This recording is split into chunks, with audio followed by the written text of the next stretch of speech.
Bora lá, meu povo, começar a correção do capítulo 14. Questão número 1, ela fala o seguinte pra gente.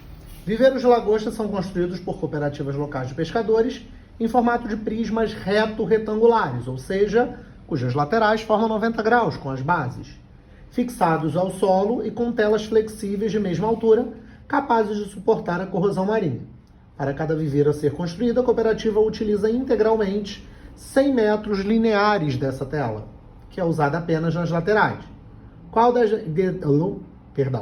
Quais devem ser os valores de x e de y em metros para que a área da base do viveiro seja máxima? E aí tá lá a área dada x vezes y, de acordo com a figura, e ele fala que o perímetro é 100, ou seja, a soma entre x e y é 50. O que eu fiz? Isolei o y, substituir no lugar do y da área, obtendo menos x ao quadrado mais 50x como expressão para a área. Como ele me pergunta o valor de x que faz com que essa área seja máxima, eu calculei o x do vértice, que é uma fórmula.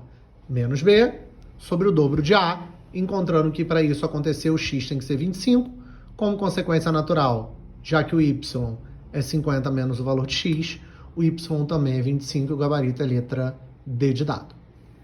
Questão 2 fala assim: uma transportadora admite transportar somente caixas com formato de prisma quadrangular, cuja soma das dimensões não seja superior a 90 centímetros. Para enviar uma caixa cuja soma é 90 centímetros, e considerando o valor do comprimento, largura e altura estão em PA de razão 5, ou seja, se eu chamei o primeiro de x, o próximo é x mais 5 e o próximo é x mais 10, ele quer saber o volume que essa caixa deverá ter no máximo. E aí ele me fala que a soma das dimensões é 90, ou seja, a primeira dimensão mais a segunda dimensão mais a terceira dimensão dá 90. Então a menor das dimensões é 25 e, portanto, o comprimento é 25, a largura é 30 e a altura é 35. E aí eu descobri que o volume é 26.250, porque é só fazer a área da base vezes a altura, em centímetros cúbicos, só que ele dá as respostas em litros.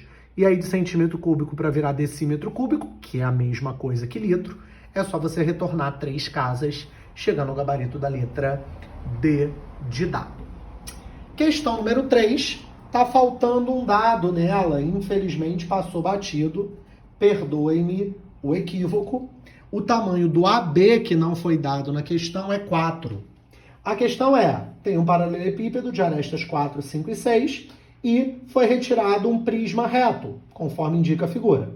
Ele quer saber em relação ao paralelepípedo inicial, qual é o volume desse prisma. E aí vai lá, o paralelepípedo inicial, 6 vezes 5, que é a área da base, vezes a altura, que é 4, 120 metros cúbicos.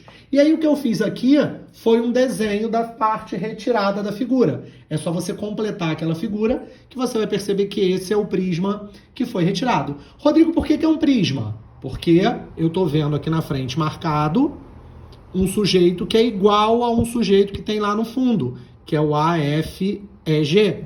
E aí, por eles serem idênticos e estarem posicionados paralelamente, eu tenho a definição de prisma. Portanto, a área da base é esse trapézio aqui da frente, base maior mais base menor vezes a altura sobre 2. Descobri que essa área vale 3. A definição de volume é a área da base, que é 3, vezes a altura, que nesse caso vai ser o 4, portanto 12 metros cúbicos, e a relação entre 12 e 120 é 10%, gabarito letra D de dado. A questão 4 ela é um pouquinho mais enjoada porque ela não tem desenho, então a gente tem que desenhar para poder visualizar. Um galpão tem a forma de um paralelepípedo. O ponto P é comum a 2 paredes verticais e ao teto. Uma mosca encontra-se a 13 metros do ponto P e a 3 e 4 metros de distância das paredes verticais já mencionadas. Ele quer saber a que distância do teto se encontra a mosca. E aí eu fiz mais ou menos aqui o desenho. Aqui seria o meu ponto P. Uma mosca a 13 metros de distância do ponto P. Ele quer saber qual é a distância dela até o teto. Esse tamanho nada mais é do que eu fazer a projeção ortogonal da posição da mosca no plano do teto. E ele me fala que ela está a 4 metros de distância de uma parede e 3 metros da outra. E aí, se eu olho essa figura de cima, e a gente já estudou projeção ortogonal, a gente vai ter esse primeiro triângulo aqui. 4, 3 e as duas paredes. Essa distância aqui seria a distância entre a projeção da posição da mosca e o ponto P. E aí eu descubro que essa distância ao quadrado é 25. Mas, Rodrigo, por que isso é importante? Porque se a gente olhar agora de frente, a gente vai ter, olha lá para cima de novo, 13, o x e essa distância que eu chamei de y, como o terceiro lado de um novo triângulo retângulo, que se a gente aplica Pitágoras, a gente descobre que a distância da mosca até o teto é de 12 metros e o gabarito é a letra B. Então o segredo dessa questão está em um bom desenho, ao meu ver. E A5 fala que o cubo grande da figura é composto de cubos menores. Se você olhar bem, parece uma estrutura de um cubo mágico. Se a superfície total do cubo grande é pintada de vermelho, ele quer saber o número de cubos pequenos que tiveram exatamente duas das faces pintadas de vermelho. E aí, para não ficar uma questão muito rápida e muito basiquinha, eu coloquei todas as possibilidades. É como se a gente tivesse pego esse cubo mágico, mergulhado na água e depois cortado ele em 27 cubinhos menores.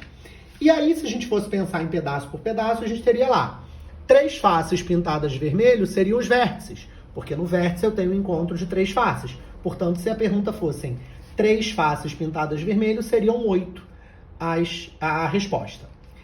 Com 2 faces pintadas de vermelho, que foi a pergunta que ele fez, seria o meio das arestas. Se a gente olhar a figura, cada aresta foi dividida em 3 partes e no meio dela tem um cubinho menor que tem as 2 faces pintadas de vermelho. Isso dá 12 e é o gabarito da letra D. Só para constar, uma face pintada de vermelho seria o meio de cada uma das faces, o centro de cada uma delas, portanto seriam 6, e nenhuma face seria o miolo. É como se a gente pegasse uma faca e cortasse as 2 laterais, a tampa, o fundo, a frente e a outra parte lá de trás, equivalente, sobraria apenas um sujeito lá no meio.